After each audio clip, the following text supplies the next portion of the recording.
All right. Hello, everyone.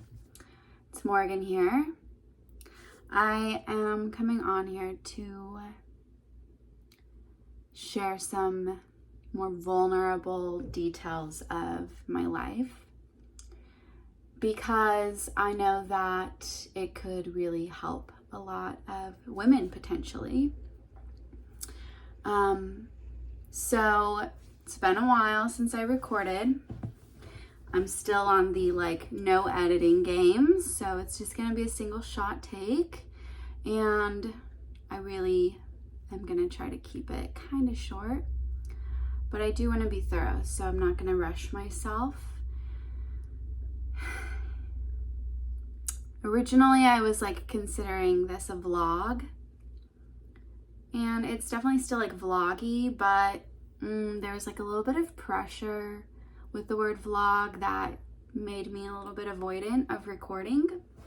So I'm changing the name of these videos to, they're all going to be Realtalk, so, because that's part of the premise anyways, is for me to just talk about what's real, at least what's real for me, knowing that it can be relatable for at least some people.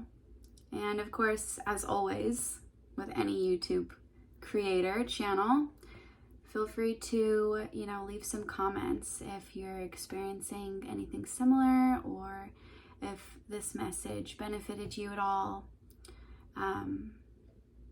We're here. We're in this together.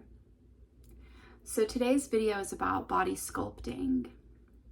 My experience specifically with body sculpting.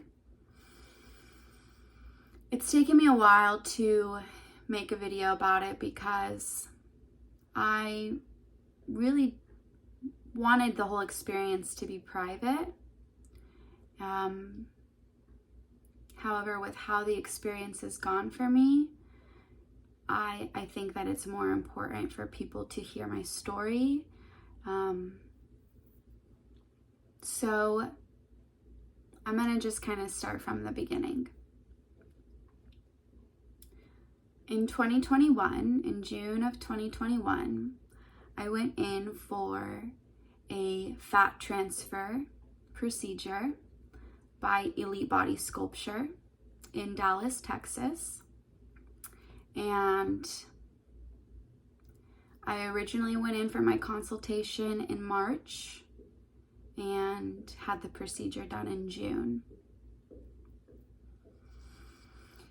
When I went in for the consultation, I was told that I needed to have fat transferred from my arms in order to have enough fat to transfer to my breasts. So I agreed to a transfer from my abdomen and my arms. I originally wanted to just do my abdomen, but I was open to doing my arms. And when I was told that I needed to in order to have enough fat, then I was just okay, absolutely. So this brought the total of my procedure to $16,000. And I was really excited. So my body type is mostly athletic. I had, not a whole lot of fat to transfer to begin with. So I understood when they said that I needed to take some from my arms. And my breasts, they were a size A. So the preparation for the procedure, it was pretty minimal. I think I came in for a second visit before. You can hear Apollo growling in the background. He's rolling around. I think when I originally went in, they were if you can gain some more weight, that would be better. So I gained a little more weight, and then I went in 2 months later, and we confirmed everything was good. And I was 1:45 the day I went in for my procedure. So on the day of the procedure, well, let me go into like the middle a little bit first. There were a few moments during the process where I questioned their process, just like internally. I was like, I didn't really think it was thorough enough. I felt like they should be doing more. But because the procedure was $16,000, I was like, Morgan, they know what they're doing. There's no way they would charge you $16,000 if this process was not like the ultimate process, right? And I probably should have trusted my questioning more than I trusted their process. So the day of the procedure, I show up and the nurses are, getting me ready, and they're like, okay, so we're transferring fat from your abdomen to your breasts, right? And I was like, and from my arms. And the nurse was like, oh, what? Okay, hold on, I'll be right back. So then she went to confirm that I was also getting fat transferred from my arms. That was concerning for me, like right on the spot, because I'm like, you should know what my procedure is going to be. But again, I'm already there. It's like the day of the procedure. What am I going to do? Be like, hold on, you didn't know that it was coming from my arms. I'm canceling my appointment.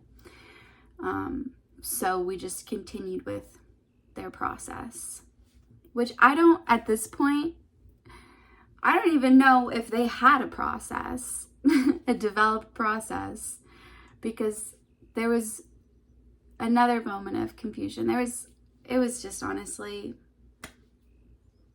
a mess.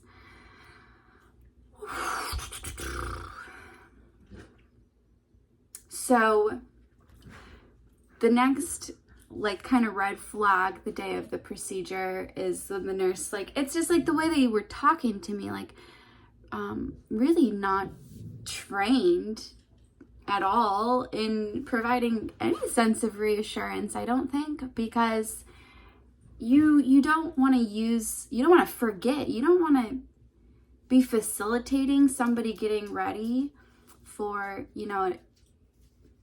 a cosmetic procedure and be forgetting your process in front of the patient. So the next thing that was forgotten, or that was vocalized, that was almost forgotten, was giving me a pill, some medication that was, I think, some form of antibiotic. I don't touch Western medication. I haven't in 8 years. So I could have probably on my own end done a good bit more research just to of course know what exactly medications they're giving me and everything. But I was again trusting their process.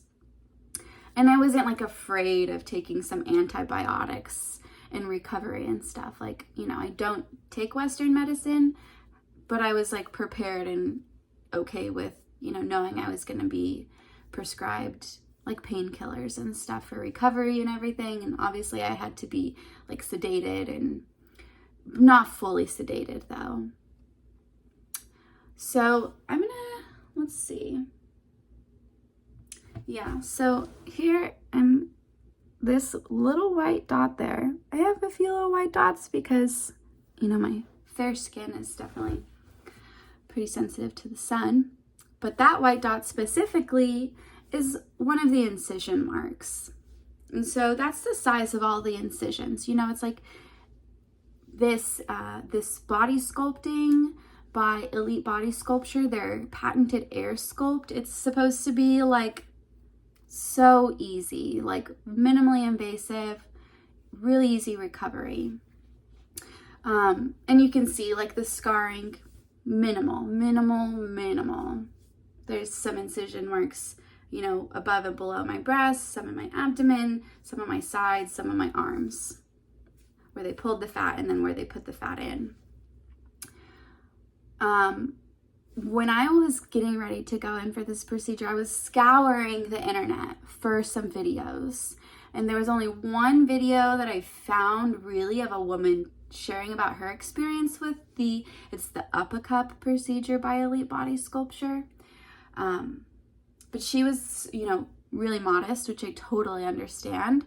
And obviously, you know, like didn't really share any visual like before and afters, but she ultimately said she had a pretty good time, as like good of a time as you can have, you know, going into a form of surgery and then recovering. But it was, you know, it was mostly painless. Of course, there was some pain, some discomfort, but she was pleased. She said she was pleased. And that was all I could really find. I could find some like before and after photos on their website. They weren't able to, something that I really wanted them to be able to do was provide me with like a visual of like my projected before and afters. Well, they were not able to do that because with the fat transfer, they're not able to guarantee how much fat actually stays, right? So I know this going into it. And I am just like, okay, well, hopefully some stays. But yeah, let me stick to like my storyline and just like go in chronological order. I just got a little bit mixed up right there. So yeah, she was like, oh, I can't forget to give you this medication. And I'm like, yeah, please don't. Okay. It just keeps going. So then, like the doctor, during my consultations and even the day of the procedure, I kid you not, when I tell you, the most physical assessment he took of my body in total was like 4 pinches. I said 4, I'm pretty sure it was 3, but I'm like gonna throw an extra one in there. Why? Probably for no reason. But yeah, he like pinched my body 3-4 times. Like that's it. That was his physical assessment of like where the curvature of my body is and like where there's pockets of fat and where there's muscle tone and like nothing, no assessment of my unique shape at all. This is something that I think if anybody who watches this video is considering a procedure like this, make sure that they assess your unique shape because it's so important. You are sculpting, like this is art. My body was already art, you know, like we handle this with care and it was not handled with care.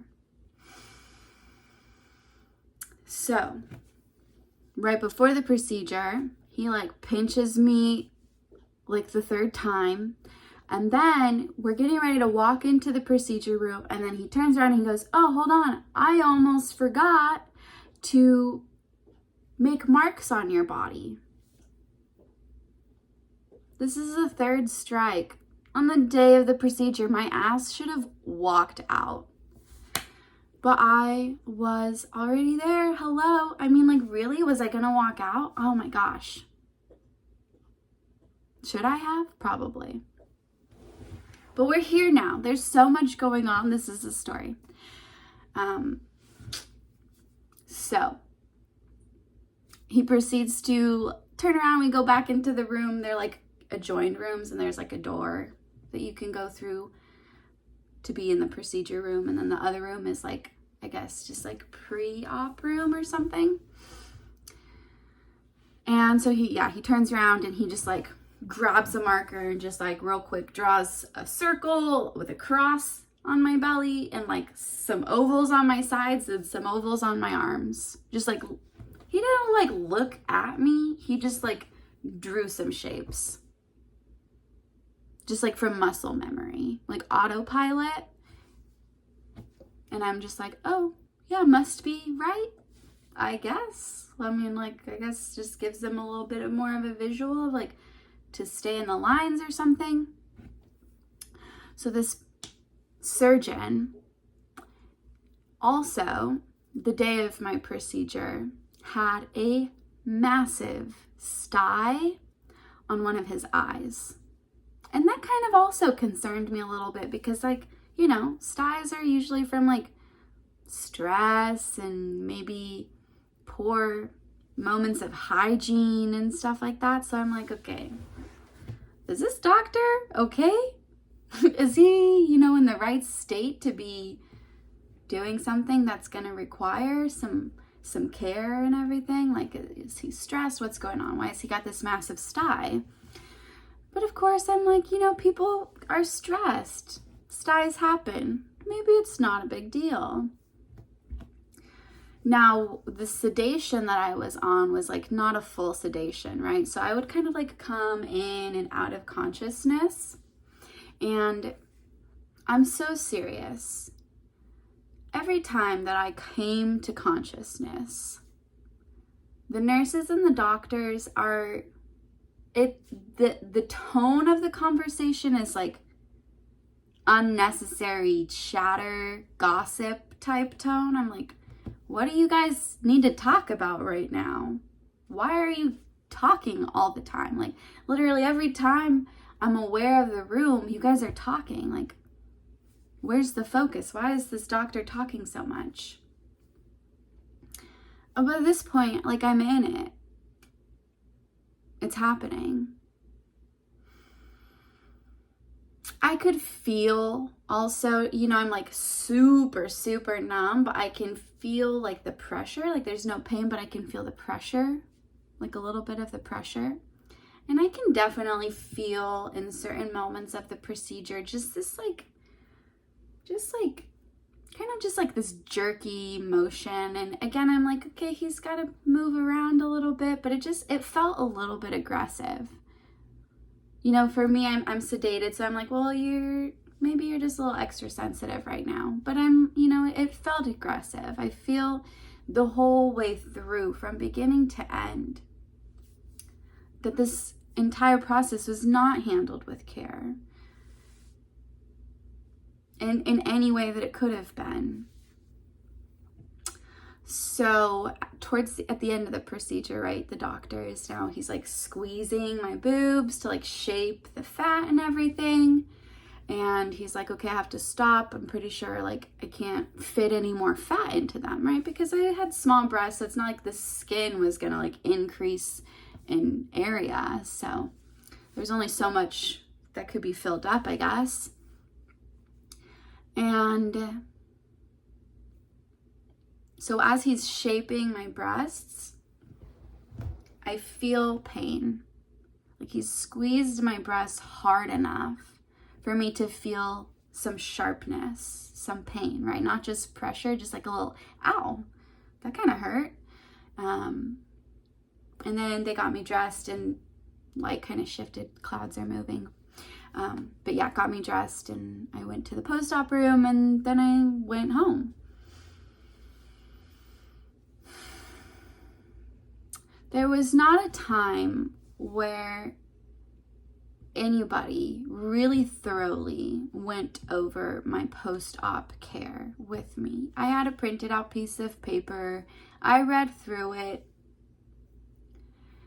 But again, it's just like, for a $16,000 procedure, you know, the fact that they are not providing a sense of care and security for me, like a huge part of their process, like that's not a priority for them. And so I felt kind of a little bit left in the dark in the post-op process, but I followed their paperwork and I just did what it said to do. There was a time where I was like, you know, there's some liquid in my arm. What's going on here? There's some like fiber sticking out of my body. What's going on here?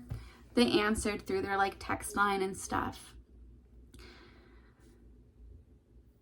Now, like at the end of the procedure, the doctor also let me know that there was like so much fat left that was not able to be placed back into my body. And so obviously, there was no need for my arms to be done. The arms were an additional $7,000. So I was a little frustrated about that too. 2 weeks into my recovery, I'm already concerned. I was concerned pretty much from the get-go. But I'm like, now I'm concerned during my recovery, and I'm like already able to sense that something's not right? Already able to sense it's already known at this point. Something's not right. So this recovery process is probably going to be affected by all the not right that happened leading up to the procedure and during the procedure. So I emailed the supervisor for the location, and we've been in communication since. This June of 2023 will be 2 years post-op. I am still massaging significant amounts of scar tissue from my arms and my abdomen. Most of the scar tissue, it's tense and kind of pulls the skin above it in. So I've got these dips and everything in my arms and my abdomen.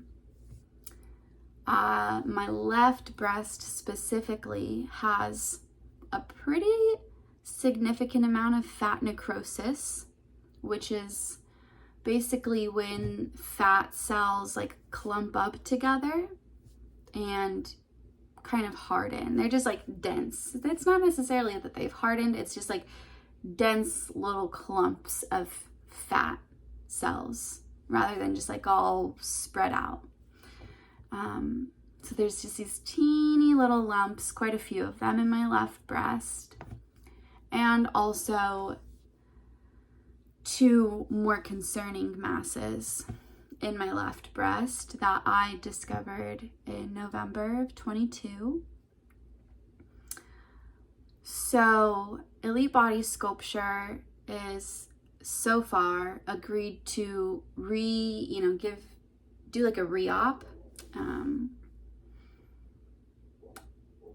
to help with the scarring, and potentially if there is enough fat in my body still in the same areas that they already pulled from, which I would probably just have them stay the heck away from my arms, honestly. But if there is some extra fat that they can use to place into my breasts as well. Now we have to wait until I get results back from a diagnostic mammogram to make sure that these masses that are most definitely formed from trauma from the procedure are not cancerous.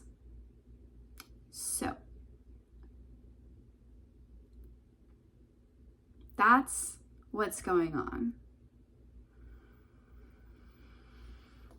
I might be willing to show some more images, of my arms and my abdomen, and maybe some more modest before and after images. So anybody who maybe has a similar body type to me, if you've considered going in for this procedure, you can have a real person giving you, information about their experience. I am, it was about a year that I contemplated whether or not I was going to trust this group with my body again. I still have a lot of hesitancy to trust them. The doctor who performed my procedure I don't remember if I said this earlier on, but it's important to reiterate. He was let go before he could provide my 3-month follow-up. That's like the 7th red flag. So the doctor who's supposed to do the re-op for me is the head surgeon. But he did my post-op. And even when he came to do my post-op, he basically did the same thing where he just he pinched my body in he pinched my arms, he pinched my stomach. He looked at me and he's like, looks great, you're good. And I'm like, hold up. I am so not happy. You need to stay here and understand what's going on. And I also didn't want to pull him away because he's in the middle of a procedure. And the same thing happened to me when I was in my procedure, is the surgeon stepped out to do some form of consultation with another client in the middle of my procedure. So this is a part of their process, because when I went in for my 3-month follow-up, their head surgeon stepped away from his procedure he was in the middle of to meet with me. I think that that's not okay. I think that a surgeon should finish what he needs to finish or what she needs to finish. They shouldn't be stepping out of the room to have a consultation with another patient. I'm sorry. Maybe that's normal in other surgery practices. If anyone watching this knows if that's standard procedure, let me know, because it just seems pretty off to me. Most of this seems off to me. This has been one of the hardest things for me. I'm going to kind of share a little bit more backstory. So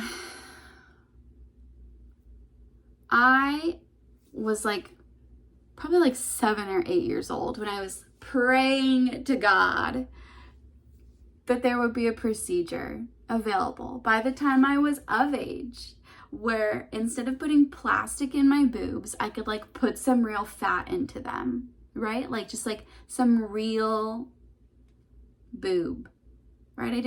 That's what I wanted. And so I literally prayed as a child for that procedure to exist, because it was not a thing at all back then. And so when I learned about this procedure, when I had this, I was like, hey, maybe you should look into it, because I had looked a couple years back as well to see if it existed, and it hadn't yet. Here's Apollo. And so when I found out that it existed, I was like, oh my God, my prayers have been answered. So I was so freaking excited. I was like, wow, this is literally what I wanted since I was a kid.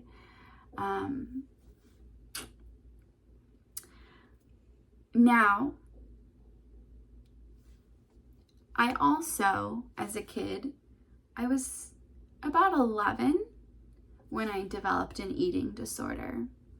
I also wore glasses. I still wear glasses, but I wore glasses starting from 5 years old, and I'm farsighted, and so my glasses are magnifying glasses. I can start a fire with them. Pretty cool. I won't share more about that right now. Except for that, wearing basically magnifying glasses changes the way that you see the world. You the world was bigger to me. Everything was zoomed in. So when I would look at myself in the mirror, I'm bigger. I looked bigger than I was. I thought I was bigger than I was for years.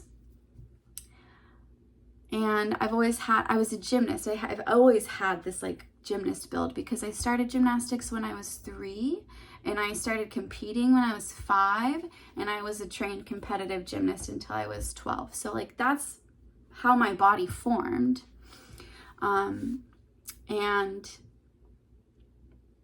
And competitive gymnastics can really also mess with your psyche, because there's a lot of perfectionism involved, and there could be some body shaming as well.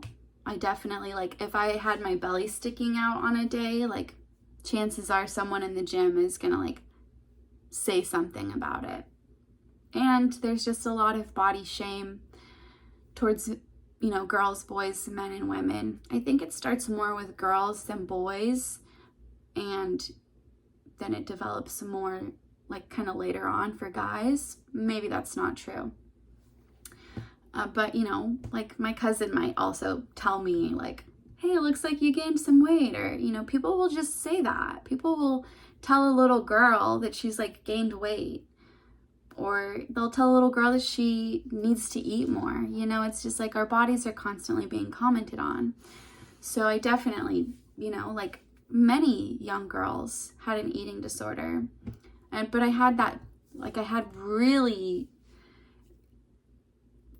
kind of significant body dysmorphia, mostly because I wore my glasses and I just, like, my body was zoomed in all the time. It wasn't until I was almost 19, I was standing in front of the mirror and I was, like, moving my glasses up and down, and I was like, whoa, oh my God, like, the world is bigger when I'm wearing my glasses. It makes so much sense why I literally thought I was larger than I was.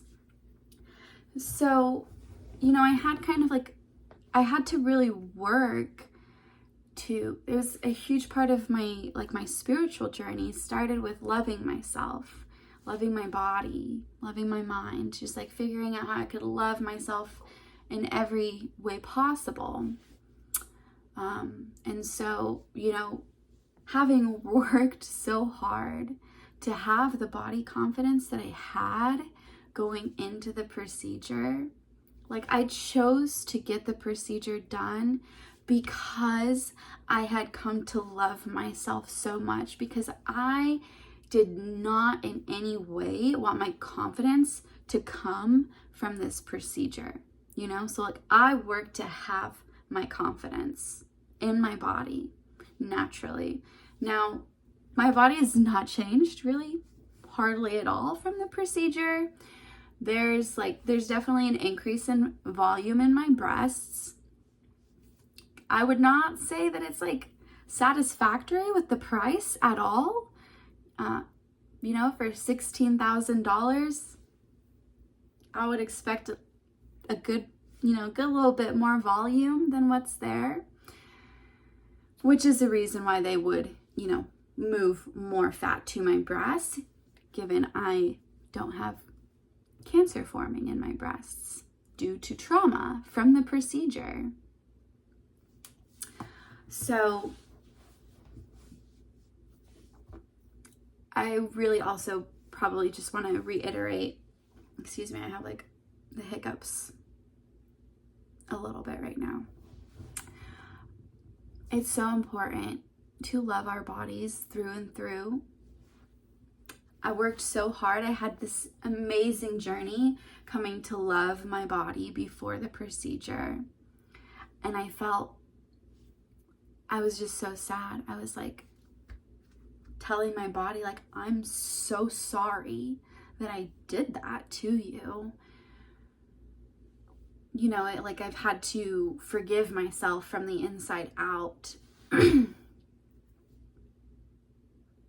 And there's also a part of me that considers that maybe if there is any health concerns going on, like serious health concerns for me, maybe my attention wouldn't have been brought to them without the procedure. So I'm not living in a state of regret, though I'm definitely really sad and disappointed that the proper care was not given to me from beginning to end. So the procedure was originally done in Fort Worth and Dallas. I'm in a different part of Texas now, and they've just opened another branch in where I'm at. And the head surgeon from Dallas is going to be coming to my city a couple of times a month to do procedures and whatnot. So what I intend to do is, given that my breasts are healthy and fat can be moved to them, I want to definitely, there's still some hesitancy. I want to get what I've paid for, you know? I want this pretty good chunk of money to not be just scar tissue as the majority, you know?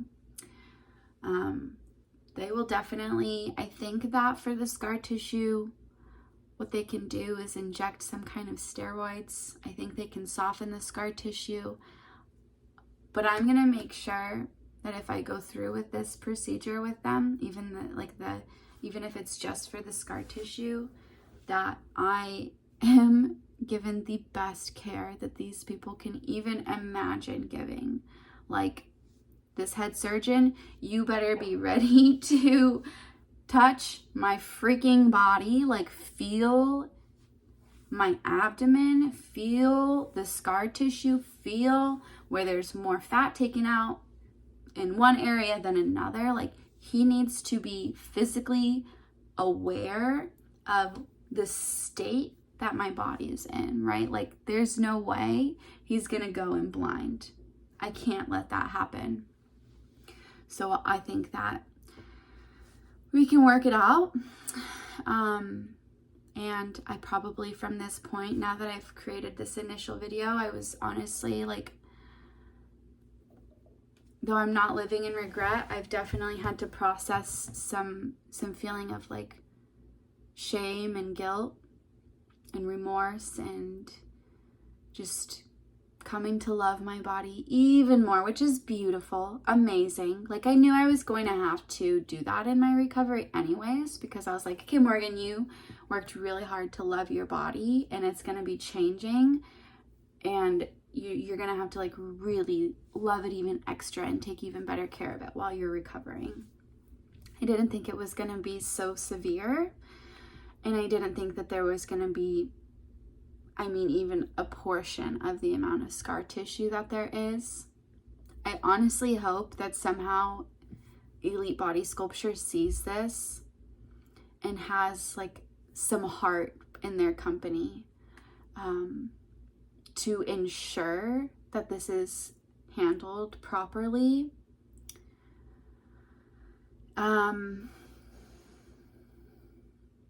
But yeah, so now that I've made this initial video, I'm like, it took a lot. I thought I was gonna cry while recording it, but I guess I cry about it enough while I'm not recording it.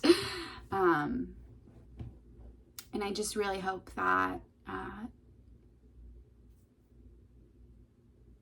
if you are considering getting a procedure like this done, that you get some really good takeaway from this to make sure that you get the proper care. Like, if your intuition says something's not right, listen.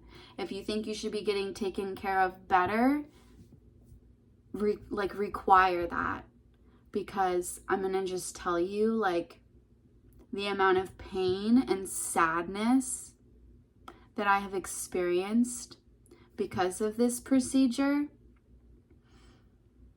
could have been avoided, whether it was that I required from the team that I chose better care, or maybe I did a little bit more research and figured out if there was any other alternative companies with more clear reputation.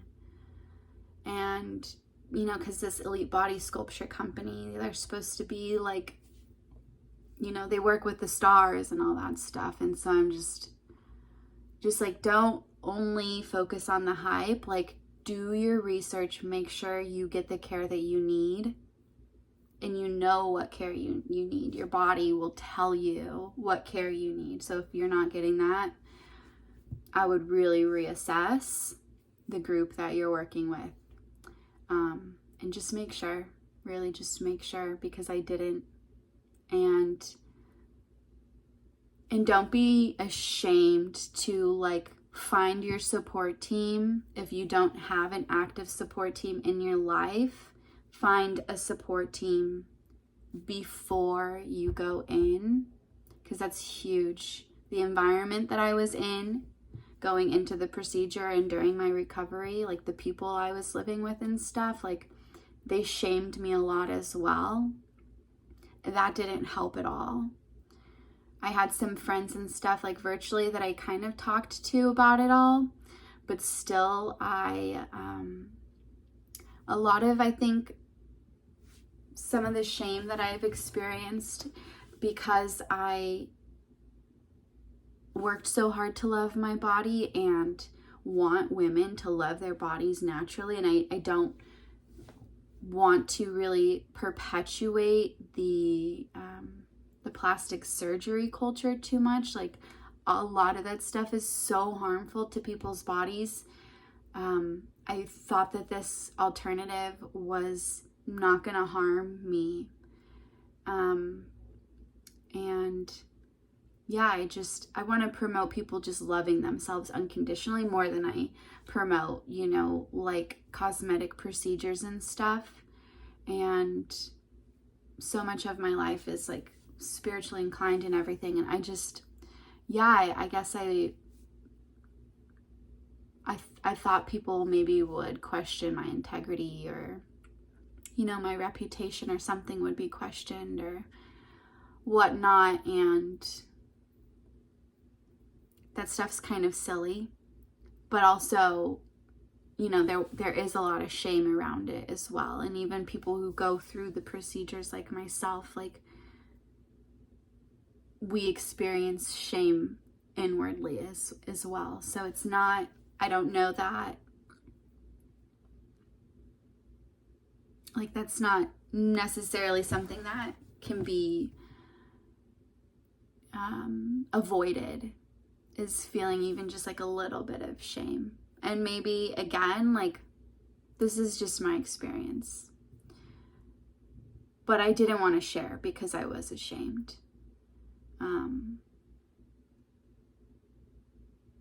So now that I've gotten past that and I'm sharing, already feel way less ashamed, and I know that this message is going to get to at least one person that really needed to hear it, like for the sake of their own well-being and everything in their body and health and all of that. So again, let me know in the comments if you're getting ready to go in for a procedure, or if you're considering it or anything. Like if you want to talk about it, I'm super here.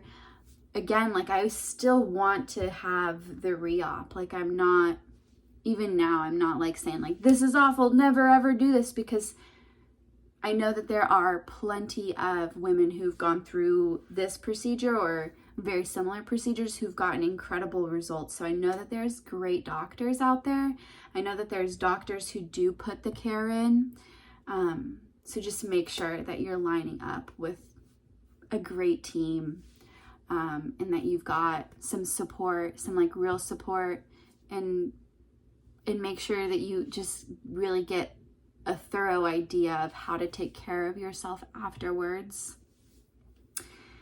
Just set yourself up for a successful recovery as best as you can before you ever, even agree to like a date maybe, or as soon as you've agreed to your date, get yourself set up for your recovery. There's not a single part of this process that shouldn't be handled with the utmost care, because it's your body, you know what I mean? Like, and it's an investment. You're gonna probably spend a good little bit of money, and so just set yourself up for success in every single way that you can. I'll share more as my process continues. Maybe I'll share about, mammogram results and stuff like that, and just the process that continues on from here. I hope that you all are finding something to smile about today. I know the world's crazy. I sometimes just laugh at myself,